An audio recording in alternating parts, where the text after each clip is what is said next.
All right. So hello, everyone, and welcome to Writer's Lab, How to Write a Synopsis with instructor Siera London. My name is Allison McCarty, and I am part of the adult programming team here at the Jacksonville Public Library, and I'm really happy to see all of you today.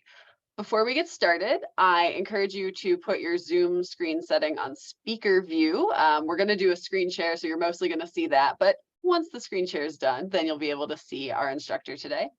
And I encourage you to have fun and don't be afraid to ask questions in the chat. One note, our instructor has a hard stop at 11, so make sure you get your questions in before then because we are going to quit out of here right at 11. So to introduce today's instructor, USA Today bestselling and award-winning author Siera London pens contemporary and paranormal romance, romantic suspense, and crime fiction. She crafts stories of diverse characters navigating their journeys to love with intelligence, wit, and heart-gripping emotion. When away from the literary scene, Siera travels the world with Mr. Awesome and a color patch tabby named, oh no, I didn't get the pronunciation for this, named Free? That's right. You Yeah. got it right. Her name's Free. Her name is Free. Wow, adorable. I love it. So thank you all so much for being here this morning, and I'll just turn it over to Siera. Good morning, everybody. I'm so glad to see so many people on the line this morning. So I'm not going to waste time because we have so much information to cover.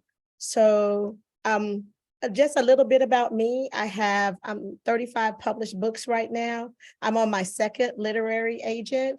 And I sold my first book proposal to a major publishing house for a 5-figure advance in 2021. It was a switch that I chose to make as I'm pivoting from being fully indie to what we call a hybrid author, meaning you have titles that you own and then others where you've sold your intellectual property to a publishing house. And so it's publishing under their brand. All right.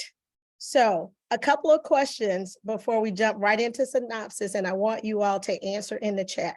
How many of you all already have a literary agent?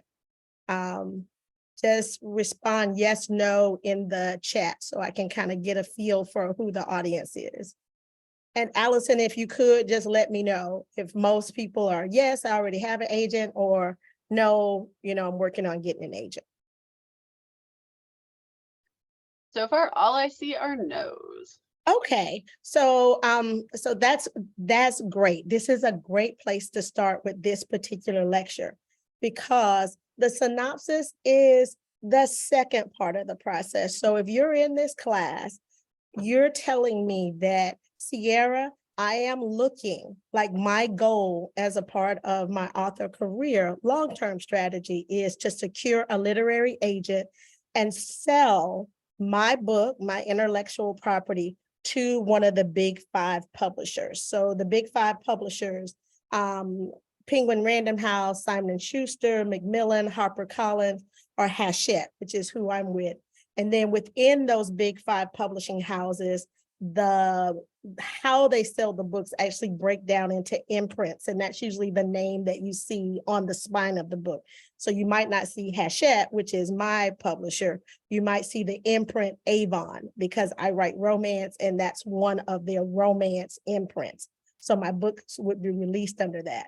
So the first part of the process, and I'm not going to spend much time on it, I just want you to be aware of it, is so you go from penning your story, right, to starting your research for a literary agent that could potentially sell your story to a big 5 publishing house. And that's why you need the synopsis of your story so that your literary agent can sum up in your story in very quick imaging, very sharp, snappy language so that the publishing house can see if, yes, this fits our catalog. We see a place in one of our imprints where we could sell this book. So what is a synopsis? A synopsis is your roadmap of your story, but it's a selling document. And so that is so important to understand that when you write your query letter, you're selling your agent on your story. When you write your synopsis as a part of your submission package, you're selling a potential editor, a publishing house on your story. So understand the difference between a query letter, you're trying to get that agent, so you're selling them, and a synopsis, selling your editor on your story. Okay. And I say that because it's so important that emotion is communicated in your synopsis, the emotion of the story. So not just this happened, A, B, C, D, but the emotion of who these characters are, why they're the right ones to tell the story that you've created, and how that's going to take the reader on an emotional journey, meaning that they can connect with the story. And it doesn't matter what you write, whether it's a memoir or horror or emotion or crime fiction, the reader has to be transported by your story. And that's where the emotion comes in. What the synopsis is not, it is not an outline of your story, okay? Though you may structure your story very well and have an outline of everything that happens scene by scene, sequence by sequence, but the synopsis is about selling your story. And so you really have to put those high points in the story.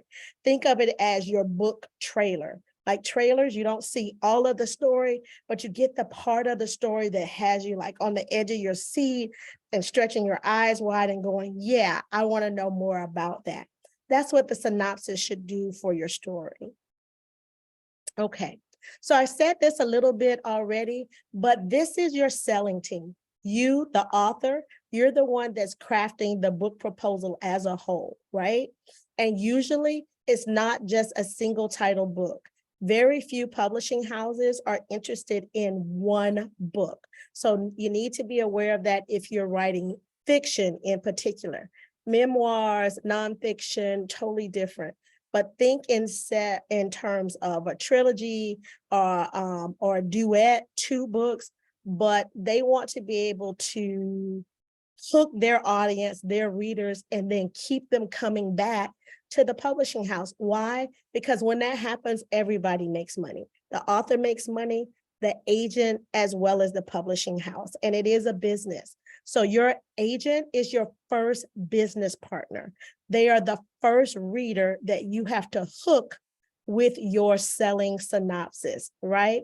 They are your ambassador with the publishing house, to the publishing house, right? Because you don't get to talk to the publishing house until they're really ready to make an offer. And then the acquiring editor, this is the gatekeeper. That's why I put the Godfather there, right? For those of you who may not remember this character. But this is the gatekeeper to the industry, because the goal of the big box publishers really is to bring the best in genre fiction, literary fiction, memoir writing to the consumer. So they are a gatekeeper to make sure that the best stories are making it to the broader market. So once you sell the editor on your story, then it's their job to sell the rest of the publishing house, the marketing team, the senior editor, whoever they're working with on your story. And you want that to happen because that translates into marketing dollars and how much promotion and energy they put behind your title when it comes out. I hope all of this is making sense. Put in the chat box if this is making sense, if you're understanding how the author, the agent, and the editor work together, that you're all one team trying to bring the best product, your book, to the marketplace. Okay, so the pieces of the puzzle, book idea. And Allison, let me know what people are saying, please, because I don't want to stop and cross over. So tell me. Will do. People are saying they do understand.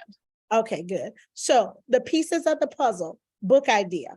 Okay, so this is your job, author. This is the very beginning of drafting your selling proposal, your selling synopsis. And that's with a book idea that a larger market would respond to, right? Think Hunger Games, right? Like books that reach a large market. Think Twilight, think Harry Potter. These are books that appeal to a wide audience of people. And you have to think to yourself, especially if you're writing genre fiction, not necessarily those stories, but what in those stories are appealing to such a wide range of readers across different age groups, across ethnic groups, across, nationality, ethnicity? What is it? Because that's what you want to bring to your book, right? So think about your working title, know your genre, because remember, you are the one that has to sell this book idea, right? Your proposal first. So you need to be able to communicate to your agent where this book would sit on the shelves.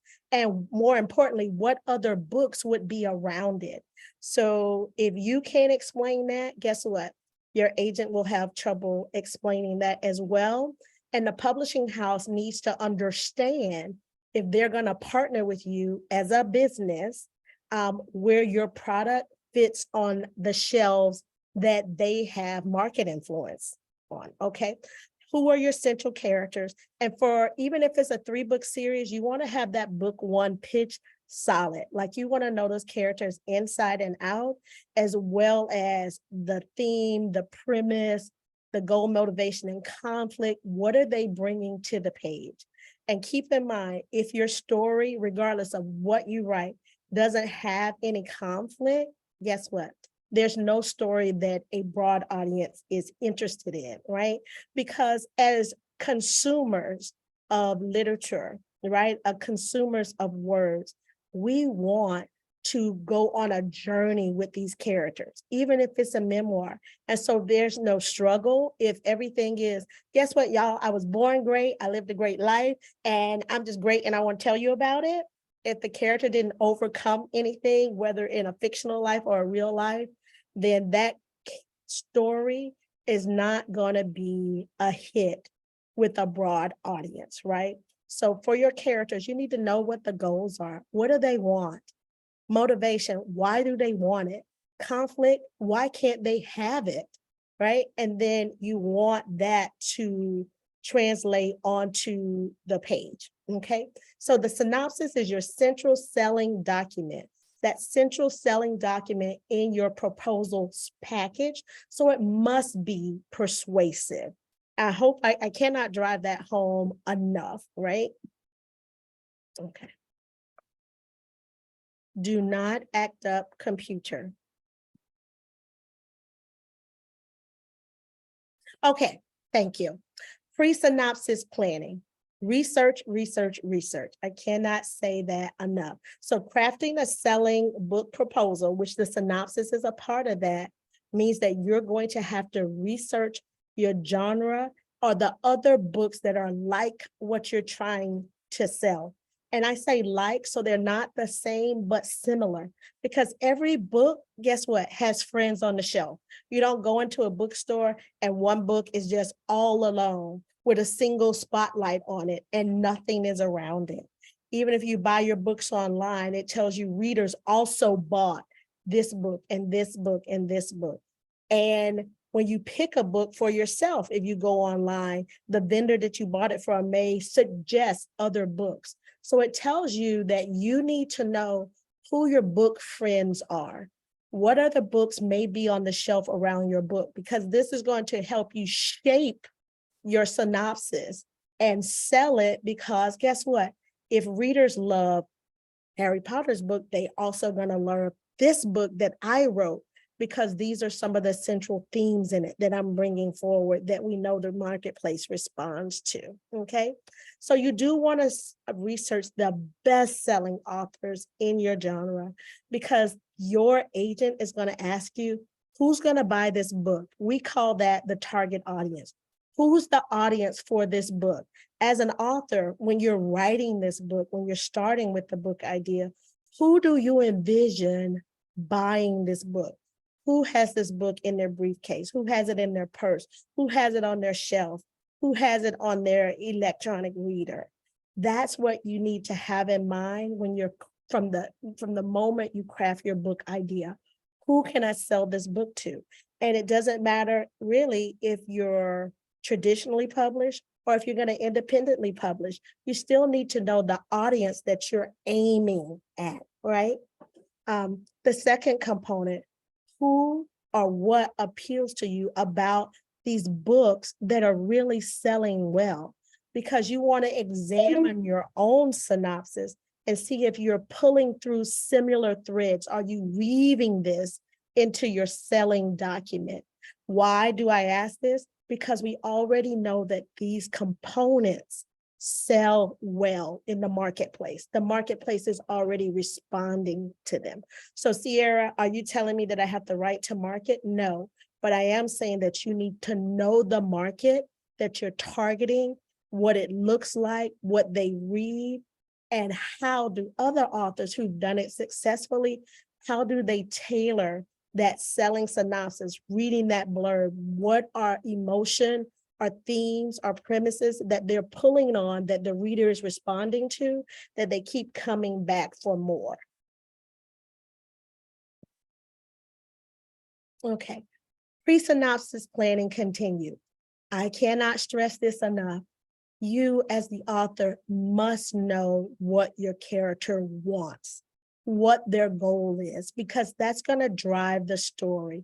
Your character has to want something, and it's something tangible that they can put their hands on, right? You want to rescue the girl, you want to save the family farm, you want to stop the meteorite from crashing into the earth. You want to do something. If it's a memoir, you want to rise up out of poverty and save your family from what? Save yourself from what? Like, what is the character going for? And then what is the motivation? What keeps them from quitting? And this is so important, right? Motivation is a key part of driving your story forward to a logical conclusion. Why doesn't this character quit? Because the motivation, this is so important to them that if they quit, it has dire consequences for them, right? So it's got to be important to the character, the motivation, the goal. It has to be something that is so important to the character that without it, or if they fail, literally, it changes the core of who this person is, right? It has dire consequences. And then, of course, the conflict. Who is that someone or that something that's always working against your character achieving their goal? These are the parts of a selling synopsis. You want to bring this tension to the page in your synopsis so that even in this brief retelling of your story and the themes and the premises that's driving that story forward, that your agent and the editor can feel why this story is important, why this character is the right person to tell this story, and why the market needs to be aware of you as an author in this story. Because throughout the story, the character should have highs and lows. There are battles and opposing forces that are working against the character. And so you want to see that at work in the synopsis. So goal, motivation, conflict is key in crafting your synopsis. Okay, so I'm going to give you an example from my story. My character's name, and this is a small town romance where Eli is a kind of bitten by love veterinarian who's come home to save the family vet practice and the family homestead. They're attached to one another. So this is a small business. And so his goal, right, the internal goal is to prove himself a son worthy of his father's sacrifices, right? His father built this business and now the family is about to lose it. So yes, we already know his external goal is to save the practice and to save the family home. But why? Because he wants to be a good son and honor his father's memory. So he has something tangible, saving literally where his mama, a new widow, is living, right? Saving her home, saving this practice. But intangible, right, is he wants to feel worthy of this responsibility that his father has left for him. I've entrusted you with making sure that the family is okay now that I'm gone, okay? And Eli feels like what? He's fallen short of his father's example. Why? He's recently divorced. He's down in his luck. He doesn't have any money. And he can't honor the commitments the way his dad did. Long-term marriage, 3 boys that are doing well in the world. And look, I can't even hold my marriage together. And now we're about to lose the farm, and I'm not sure how to save it. So you can already see the push-pull in this character. Not only is there something tangible in the world working against him that, notice of foreclosure, right? But also the conflict inside of him in that I did not do this as well as dad did. My marriage has already fallen apart. Do I have the skills to save the practice, the vet practice, and the family home and keep the family together the way that dad did? So again, that push-pull you're constantly bringing to the page. Okay, motivation. Here we go. Why doesn't Eli quit? Then you find out that he actually borrowed money from his dad to buy the home for his wife, for his fiance. So now that money could have been used to save the family, but it's sucked up into Eli's drama with his ex. You see that push-pull, the guilt that's also weighing on this character is also a motivation for him not to quit, okay? His deepest desire is to provide for his family now and the family that he wants to have. He wants to be a man like his father, offering a stable foundation. And I hope you can feel the emotion of that, like as a man following in your father's footsteps, a man that you revere, that you respect, and to feel like you're falling short of that. You feel the emotion of how that might drive a man to not quit and to keep pushing, even though the stakes are high and he's feeling overwhelmed. Okay, and then the conflict. Hey, the bank is saying, you don't have the money and we're going to take this property. So Eli is feeling very vulnerable right now. And he has a physical reason in real life to feel that way because the bank is a threat. It is a threat to him and who he is as a man, the type of man he wants to be. And you see that push-pull that's happening in the tug of war. Like he is feeling that, okay? And he doesn't want to.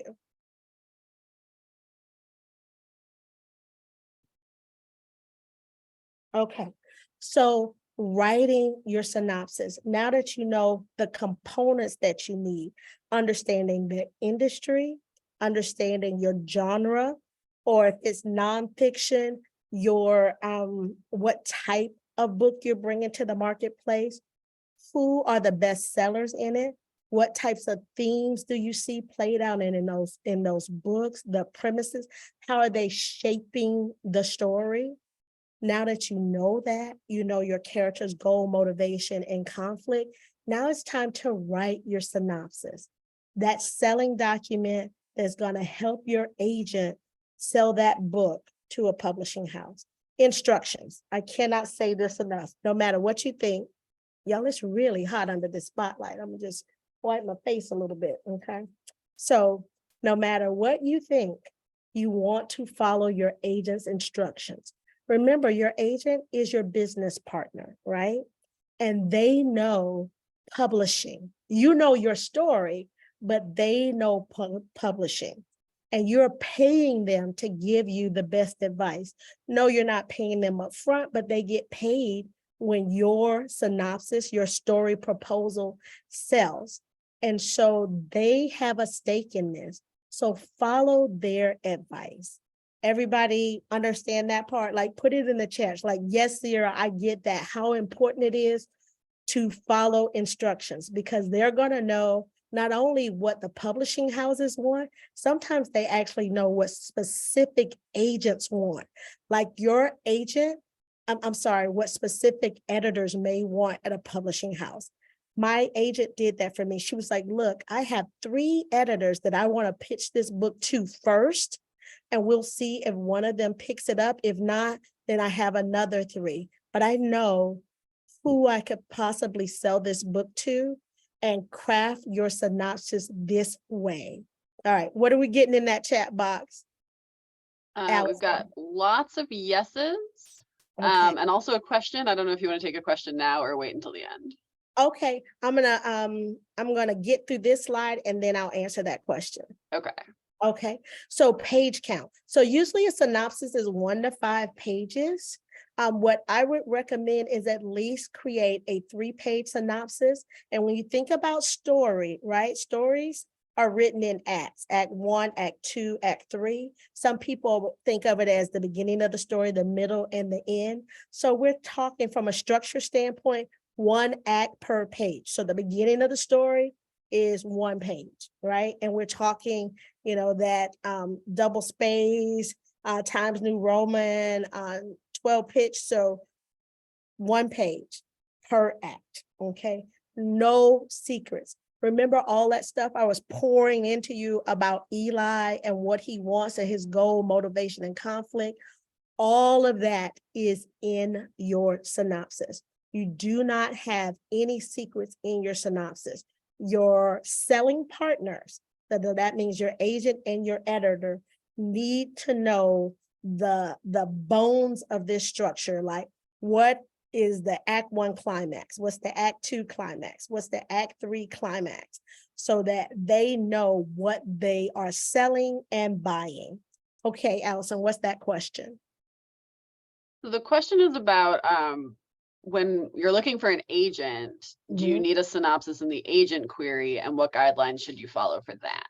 Okay, so for your agent, you're not going to necessarily have a synopsis written, but you're definitely going to have a book idea, because when you're looking at an agent, they're going to want to know, why are you targeting them? There are thousands of agents to choose from. So you want to do your research. Like I said, I'm on my 2nd agent, and I can honestly say my first agent didn't sell one of my stories. My 2nd agent sold the first one in a matter of 2 months. So you see how she got me. She understood me as an author. She understood my story, and she understood where my story fit in the marketplace better. So when I gave her the right tools, she was able to sell that story very quickly, meaning she knew exactly who to target and she knew what would sell them. And so she helped me craft a selling synopsis. So your query letter is different, because in your query, you're going to be selling yourself. Like, this is who I am. This is why I chose you. I also see that you represent this person, and this person. Maybe you write something similar, not the same, but similar. And you can explain that. And my book idea is this. I have an 85,000 word small town romance set in the fictitious town of Service, West Virginia, where my hero is a bitten by love veterinarian who is on the brink of losing the family business and homestead. So that's kind of my book. Like, I'm kind of telling you parts of it in a nutshell, but you see how quickly I could rattle that off, because I know this story inside and out, right? You even know Eli a little bit about him, even though you haven't read the book, you're kind of getting the feeling of what he's up against. You want to be able to communicate that same thing and why this story needs to be in the marketplace. I hope that answers your question. So your query is about getting the agent, why them, why they're the best person to represent the story. And you may even look at their list and see which publishing houses they keep pulling and are selling to. When I say that, and go, you know what? That's the publishing house I want to be with. When I got my agent, she actually asked me, which imprints do you want to write for?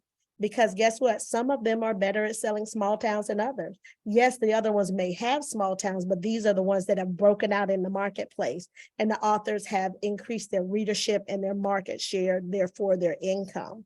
So I hope that makes sense. And I want to move on. Let me know if you have more questions in the chat. Let me know if I answered your question, and Allison will let me know.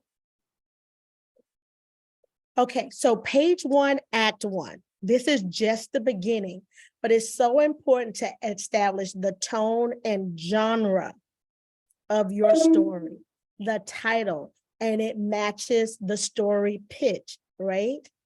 So I am writing a small town romance, right? Small town romance, small town vet. Would you expect that title to be the girl who never came home? Does that sound like a small town romance? Answer in the chat. Tell me what that sounds like. Which genre?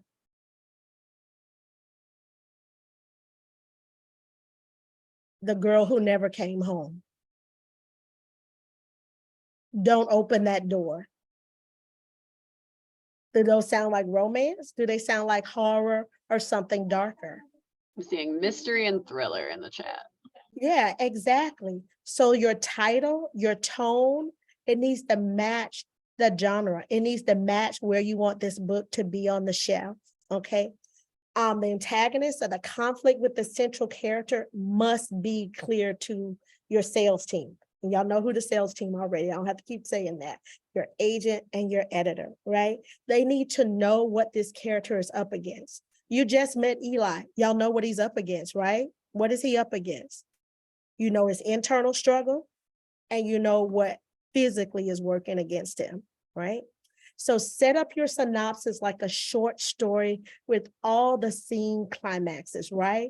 When you read a book or if you're watching a movie on TV, what happened? They close out right before the commercial. You go, oh my gosh.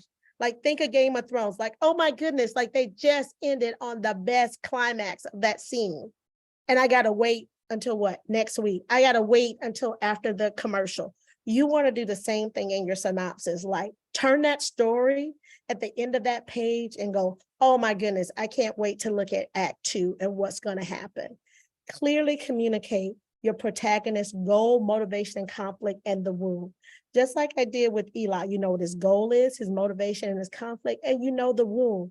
He feels like he's not ready to take on this responsibility his dad left for him. Why? He just came out of a divorce. He doesn't have any money. His life is so far from the stable upbringing that he had.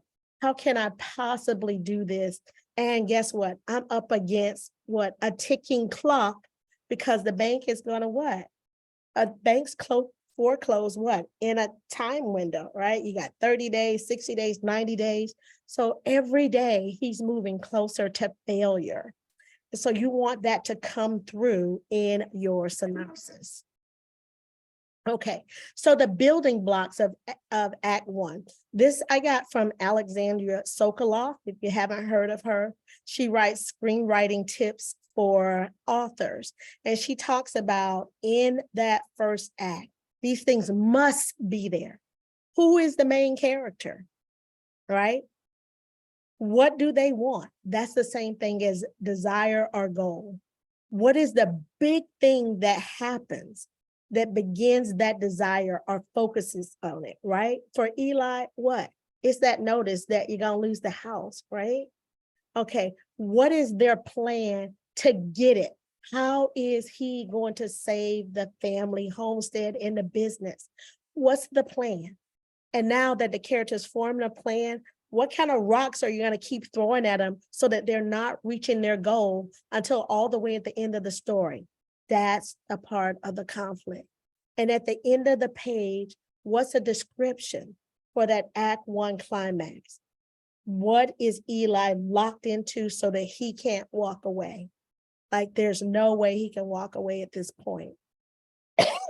And climax is always about tension, right? And tension is elevating as a story moves forward. Doesn't matter if it's television, or if it's book, if it's a play, the tension is building towards the end because that's what keeps what the readers turning the pages. If you're at a movie, keeping your butt in the seat. If it's in a play, coming back after intermission. All of these things is because the scene ends with a bite of tension and the reader, the question that you propose hasn't been fully answered. So they must keep going to get the answer. Okay. All right. Example, Act 1 protagonist. This novel opens with a small town vet, Eli Calvary, lamenting his financial situation and an emergency meeting called by his matchmaking mother, Leah Calvary. This also tells you this story is lighter, right? 12 months earlier, Eli's ex-wife abandoned him in a brand new smalling home, leaving him with a mammoth mortgage, mounting a credit debt. His bank account is squeezed tighter than a German Shepherd. Again, tying it back into the theme, like this is a small town vet. This is a lighter story with romantic and comedic elements. What makes matters worse, the good townsfolk of service where he lives, guess what?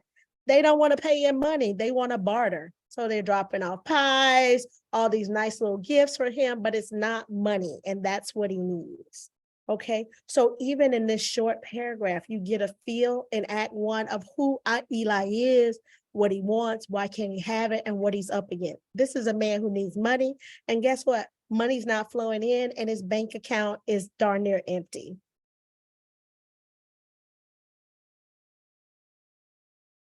Okay, and then you want to see who the character is up against. In a romance, the love interest is also the person who may be working against the central character or the protagonist. So the love interest can very much be the antagonist, because guess what?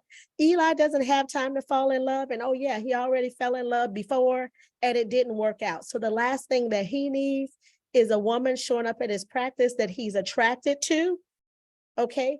Because he doesn't need the distraction. I can go through that very quickly, but you get the tension that I'm creating in the story, because the last thing he needs in his life right now is a distraction, and he finds himself attracted to Anne-Marie, a woman who already has secrets, and he doesn't need that extra weight on him. Okay, page 2. This is your Act 2 in your synopsis, all right? This is the heart of the story. This is what some people call the mushy middle, but the center of your story, this is where you deliver on the genre. So if you're writing the mystery or you're writing your thriller, guess what? This is where your detective is finding clues. This is where you might get the red herring, thinking that you know who the villain is or the killer, but you find out later it's a total misdirection. Like, this is where the meat of the story, the heart of the story happens. And there's rising conflict that's driving the plot. Your character is trying to reach the goal, and they have little wins and little failures along the way, right? Everything is not perfect here, but you're getting more time with the characters. And so this story is really opening up and pouring onto the page. The goals, the motivation, the conflict is even stronger here, because we're seeing the character fight and try to reach the goal and it not quite happening. So the conflict must be on the page. And the focus is on the central characters during Act 2. Yes, you meet the secondary characters, but this is when you're in the heat of Eli's story, in my example. Who is your central character in the heat of their story, and what's working against them and why they aren't reaching their goal is what happens in Act 2. Everybody understanding acts like beginning, middle, and end, Act 1, 2, and 3, put it in the chat and let me know. Okay, so Act 2, explain, all right? This is where you deliver on the genre tenets. So me, I'm writing romance. So what should you see in Act 2, even in your synopsis? The romance elements of Eli's story with Anne-Marie. Okay, if you're writing mystery, this is where you're going to start unraveling stuff like, oh, misdirection. I think it's this person, but maybe it's this person. Or something that you thought you knew about the character. Oh, that they changed their name, or they had a different identity, or I thought they had this job, but they really are pulling the strings in this way. If it's a police procedural, this is where more and more clues are piling up. This is where the villain or the killer is toying with the detective, right? Messing with the investigation, trying to misdirect them, right? So the second page of your synopsis will describe Act 2, detail how the protagonist goes about reaching their desire following that plan that we saw revealed in Act 1 and being blocked and tested every step of the way. This is where most people get it wrong. This is where the story starts to fall apart. So I want you to spend time here making sure that whatever genre you're writing in, that you're bringing the richest elements of the story here on this page. If you don't know who your main characters are or their plan, then you really don't know your story. And that's going to come through in the synopsis. And this is where it's most likely to break down. Okay.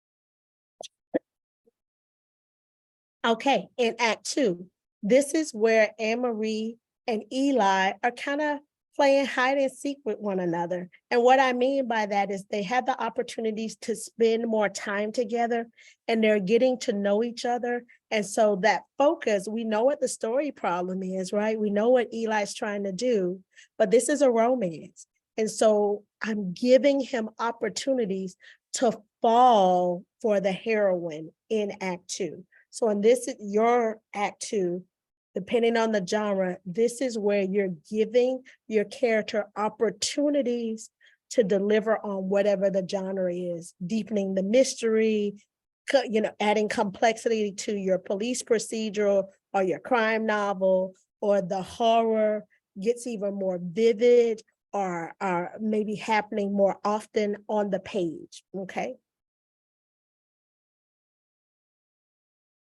Act 3, the end. Everything that you've written about in Act 1 and 2 leads up to this final act, these final chapters. This is why your reader kept reading. They want to know what the end is going to be. And this is when the story tension is the highest. This is when the stakes are the highest. If the character makes the wrong decision, it's possible that they could lose everything. So this is when your character is most vulnerable. It's also when you don't introduce any new characters. All the characters in your story, we should know them within Act 1 and Act 2. Act 3, no. Even your villain, you've given us hints about them. So there's a reveal, but nothing new as far as character. Your villain has been at work the whole time in the story. This may be where you reveal them, but no new characters. So this is when you're tying up all the loose ends and answering all the story questions that you introduced in the beginning. Will Eli be able to save the family homestead, save the family business? Will he be able to provide and establish a stable foundation like his father did? Because that was his goal at the beginning. And so is he able to do that? How he's able to do that is the story. But the story question is, will Eli be able to do these things? And the story is how he did it. And then by the end, I have to show the reader how that's happened. That's what you want to put into your synopsis. Okay. So Act 3, explain everything that you've written in Act 1 and 2 summed up here, right? Closing all those story threads. This is not when you start to tell a whole new stories. This is what we call the resolution of the story. And the basic components of this third act is the denouement, right? This is where the tension, that darkest moment has happened. The character is hit an all-time low. They do not think they're going to reach their story goal. And then they find that strength to what? Push through to the big battle, the highest point of tension in the story. If this was a romance, that means Eli has done something to mess everything up. He's going to lose the girl. He's going to lose the practice.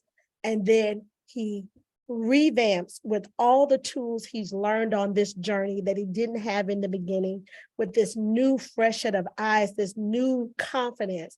And he goes after the goal with everything that he has in order to win.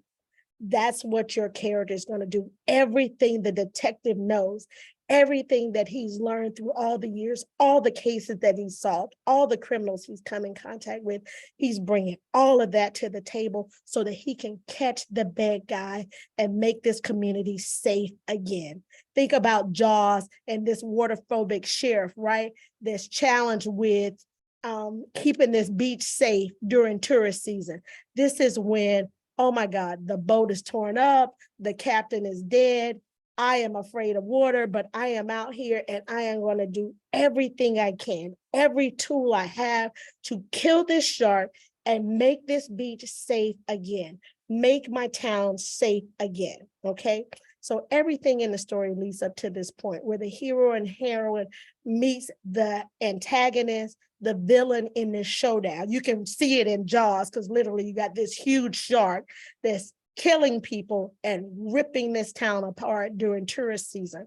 And the sheriff, you already know he's afraid of water, right? Y'all remember that part. He's bringing everything he has. He had his team of specialists, his team that was going to help him fight. Now the boat is torn up. They're running out of everything, and everything he has to go into this final act, this final battle, or all is lost. He knows he's not going to be able to save the town, right? So this final act should show how the main character is able to succeed and become a better or a stronger person, right? Like if you take Jaws, this water phobic sheriff, I don't even like the water. And I'm the one that's got to save this town from a shark and assemble this team of people. And we got to get this done. And you see all this push-pull where they think they won, where they think they've done it and no, they haven't. And then in the end, he has to use everything he's learned, these skills that he didn't have when the story first started, and apply it here when the tension is the highest. It is up to him to make this happen. And does he succeed? Yes. Okay, so Act 3, I put this thundercloud here because this is where everything is crashing down and coming at the character and everything they've tried. Guess what? The rain continues to fall and now it's lightning and they are just getting sucked into a vortex. And you have to be able to pull them out of that in Act 3 and put that into your synopsis, okay? Why have you brought this character through all these trials and tribulations? Show us in Act 3 how this character is grown and all those trials and tribulations have made them more equipped to reach the goal, and then show us on the page. Okay, so your synopsis. In closing, it's a persuasive selling document. Character, goal, motivation, conflict, a must. It must include the story's beginning, middle, and end, and the emotion of it. And I'm trying to deliver even this presentation with emotion so you'll understand how important that is in your synopsis so that your agent feels what your character is going through, that they have an emotional response to interacting with your character. And it includes the beats that you would expect in Acts 1, 2, and 3 of a story. There are no surprises, okay? All the pertinent elements of your story, everything that's driving your plot is disclosed in the synopsis. That's what's going to help the story sell, because even in these 3 short pages, right? I get this story. I feel this character. I feel what they're up against. And I see how you, the author, have crafted this story so that they can win, but boy, do they go through it to get there. Okay, the references that I use, oh man, I see a spelling error. Alexandra Sokolov's screenwriting tricks for authors. I'm also working on my master's in fine arts, so I pull some of the things from class that I've learned in trying to break down the acts for you and what goes into them, so you'll know what to put onto the page. My literary agent, Latoya Smith, and of course, Janice Hardy's Goal, Motivation, and Conflict. She runs a blog that's excellent that I suggest you follow. It is so helpful in not only crafting, selling stories, but understanding the components that go into writing a selling story. Okay, I hit the wrong button. All right. And then, of course, you can follow me on TikTok, BookBub, and my newsletter. I'm going to stop there with the screen share and see if there are any questions that you all may have. Can you see me okay, Allison? Yeah, I can see you. Okay.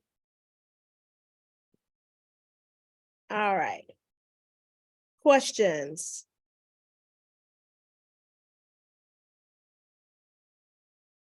Any questions?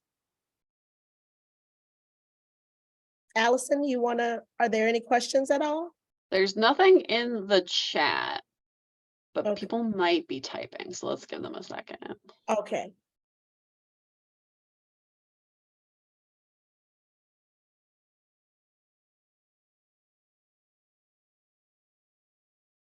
Oh, someone said in the chat they want to read my book. So the title of Eli and Anne-Marie's book is called Fake It Till You Make It, and it comes out April 23rd, 2024. So y'all know publishing houses have a long time. So it's a 3-book series, and I sold it in December of 2021. So the first book is on its second round of revisions. The final is due in July. I have the cover concept, so I know what the cover is going to be like. And I'm saying this now, y'all, because if you want to be traditionally published, you do need to be patient. I sold this story in 2021. You all won't see it on the shelves until 2024. So it's a very long lead time. So I'm saying that because I want you to craft the very best story you can from the beginning to give to your agents or editors, because it's already a long process. And if you're crafting the best sales copy, the best selling synopsis and writing the book that you sold them on, you will benefit from it. So this book was originally scheduled to come out in November of 2024. And when my editor received it at the publishing house, she said, this book is so good, I'm going to go back to the team and see if we can move it forward to April. And I'm going to tell you why that's good, because think about, and comes back to being a student of the industry, think about books that come out in the fall. Christmas books, y'all, start hitting the shelves in September or October. So books that come out in that time frame, they literally have a shorter shelf life, right? Think about Christmas books. And when you go to a bookstore, physical bookstore like Barnes and Noble, how long do you see those books on the shelf? Usually by January, they're gone, right? And you start seeing like Valentine's Day books, and then give it a couple of months and you'll start to see the spring theme books, and then give that a couple of months. And by April, they're talking about beach reads. So having my book shift from a timetable of October, November, short shelf life, right? Because in the new year, people start thinking what? New reads, what's coming next, most anticipated books, to April means my book has a much longer shelf life. So that's important to understand how the industry works as well. Okay. Okay, so we do suddenly have a lot of questions, and I know that you have to go at 11. So I'm going to ask the ones that are very synopsis focused first. Okay. So did your synopsis change over the 2 months it took your second agent to sell your book? So believe it or not, the first agent that I had, I got her after the fact. So I had released about 3 books indie, and then an editor from Harlequin reached out to me and said, I want you to write for us, so you need to get an agent. So it was reverse. I put books out in their marketplace. They were selling well as indie. An editor noticed them and then reached out to me. So then I went looking for an agent to do the negotiation. And so I wrote the Harlequin-esque book, and my agent she did not like it. And so she didn't put her best effort into it. And so that book didn't sell to an editor that came to me. And I was very disappointed. And so I severed that working relationship, and I got a new agent, and my new agent was able to sell the book very, very quickly. I crafted a new story because I was really upset with that book and with the agent at the time. And so, of course, I was very professional about it, but I did suffer the relationship, and I was like, okay, I need a different agent that will partner with me and sell my book, like get my stuff and do that. And so I rushed it the first time. I picked an agent with a big name in the industry, and I said what had happened, like an editor approached me. So they already want my stuff. So I know they already like my writing style. So I was disappointed that the book didn't sell after I made the changes that my agent recommended. And so I got an agent after doing my research that I felt like understood my market better and how to sell my books better. And so that's when success happened. Okay. What's the next question, Allison? Next question is a quick one. How many pages should a synopsis be? So going back to what I said, I think you should write at least a 3-page synopsis. So Act 1 being the first page, Act 2 being the second page, Act 3 being the third page. So at least a 3-page synopsis.